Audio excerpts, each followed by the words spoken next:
So hi friends, ಎಲ್ರಿಗೂ ನಮಸ್ಕಾರ. ಇವತ್ತಿನ ವಿಶೇಷ ಏನಪ್ಪ ಅಂದರೆ, ಬೆಂಗಳೂರಲ್ಲಿರುವಂತಹ ಬಸವನಗುಡಿಗೆ ಹೋಗ್ತಾ ಇದ್ವಿ. ನನ್ನ ಫ್ರೆಂಡು ರೆಡಿ ಆಗ್ತಿದ್ದಾನೆ. ಬಿಟ್ರೆ ಕೆಟ್ಟ ಮಾತಾಡ್ತಾನೆ ಈ ಬೋಳಿ ಮಗ. ಗಂಗಮ್ಮ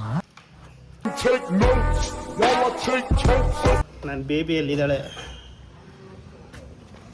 ಬೇಬಿ ನಿಮಿಷ ಬರ್ತೀನಿ, 5 ನಿಮಿಷ ಬರ್ತೀನಿ, 10 ನಿಮಿಷ ಬರ್ತೀನಿ. ಅವನಮ್ಮ 1 ಅವರ್ ಆಯ್ತು. ಈಗ ಬಂದು ಯಾವ ಊರ ಇದು?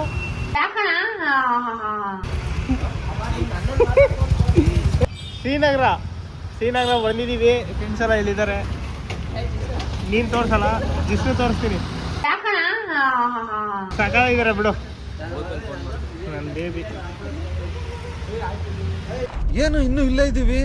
ಯಾಕೋ ರಾತ್ರಿ ಕಣ್ ಮುಚ್ಬೇಕಾದ್ರೆ ಜೆಟ್ ಸ್ಪೀಡ್ ಅಲ್ಲಿ ಹೋಗ್ತಾ ಇದ್ದೆ, ಈ ಕಣ್ ಬಿಟ್ಟು ನೋಡಿದ್ರೆ ಜಡ್ಗ ಗಾಡಿ ತರ ಹೋಗ್ತಿದ್ಯಾ. ಬೇಗ ಹೋಗ್ಬೇಕು ತಾನೆ?